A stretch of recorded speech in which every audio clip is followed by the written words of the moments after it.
కాలేజీలో ఇంటర్ మొదటి సంవత్సరం చదువుతున్న సమయంలో మా ఇంటి నుండి కాలేజీకి వెళ్ళే దారిలో సాయి మందిరం ఒకటి ఉండేది. నాకు ఎలా అలవాటైందో గుర్తే లేదు.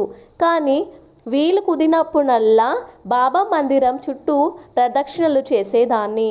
కోరికలు ఏవీ ఉండేవి కావు, కానీ ప్రదక్షిణలు మాత్రం క్రమం తప్పకుండా చేసేదాన్ని. క్రమం తప్పకుండా గురువారం వచ్చిందంటే చాలు బాబా మందిరానికి వెళ్ళి ప్రదక్షిణలు చేసి ఏదో ఒక ప్రసాదం నైవేద్యంగా పెట్టి అక్కడున్న ప్రజలకు కూడా పంచడం అలా అలవాటైపోయింది. అయితే ఆ తరువాత అనుకోకుండా నాకు పెళ్లి సంబంధం కుదిరింది. ఎవరో ఆ వ్యక్తి పేరు తెలియని వ్యక్తులు నా పేరు మీద సాయి లీలా సంచిక 1 సంవత్సరం చందా కట్టారు.